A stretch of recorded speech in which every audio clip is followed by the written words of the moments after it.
Anymore.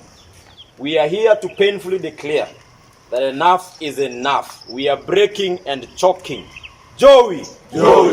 When devolution came, it brought the hope that representation and inclusivity would improve services to the people and raise the standards of living.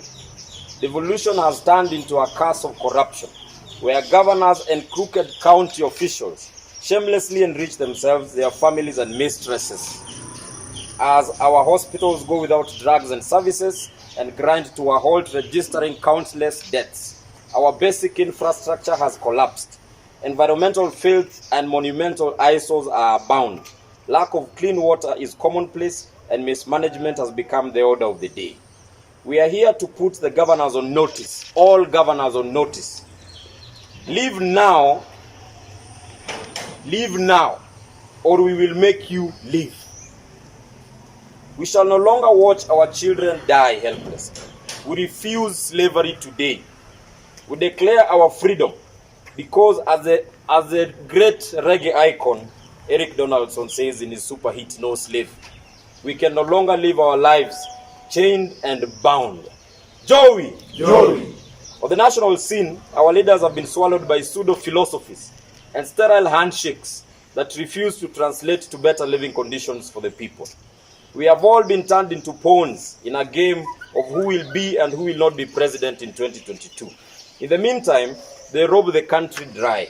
People die of hunger, farms have no crops, China repatriates all money from tenders, and our poor people grow poorer. Youths have no jobs, yet we claim that they are the future of this country. This country is being bequeathed a legacy of joblessness and despondency for future generations that is unsustainable. We refuse to board this train to Siberia of political irrelevance. Joey! The poor cannot sleep because they are hungry, and the rich cannot sleep because the poor are awake. The cost of living in Kenya is well beyond Wanjiku, Oduor, Nanjala, and Chepkirui. There are no jobs to make a living, and the few available job opportunities are grabbed for close relatives and kin of the rich and mighty in our society. The same leeches who have sucked the people's blood dry through graft and blatant theft. The bloodthirsty capitalists have ensured a liter of paraffin, ladies and gentlemen, is more expensive than a liter of diesel, simply because of the non-adulteration tax which has been increased on paraffin, as they use expensive fuel guzzlers. Kenyans, this is not right by any measure and by any standard. One day, this country, the poor will have nothing to eat but the rich. And that day has come, and it is today. Joey! We have been spurred into action by the failure of our representatives to speak for us. Our people say that when the jungle rules turn your species into permanent prey, your speed must shoot up drastically to keep the predator one step behind always. We the poor are hemorrhaging blood and sweat for the rich to get richer. We decline the invitation to keep doing that. When the elected representatives are compromised at the altar of brown envelopes, we the people reserve the right to retake our mandate and chart our own future.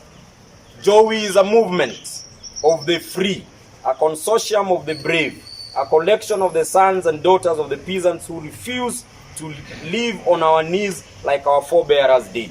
Joey is here to declare to you, ladies and gentlemen, that enough is enough. Joey! We are a non-violence movement that goes beyond political parties and tribal boundaries. We are a movement for all people, including you, ladies and gentlemen of the press. We welcome everyone on board who wants to kill corruption in counties and this country, Kenya, to demand better public services and live in dignity, because our taxes give us that right. Joey reserves the right to seek other methods. Mark my words. Joey reserves the right to seek other methods in the future if our voices are not heard. We are peaceful people, but we are not cowards. We are silent, but we are not foolish. We call upon the leaders of these counties and country to shape up or ship out, because Joey is watching you. Joey!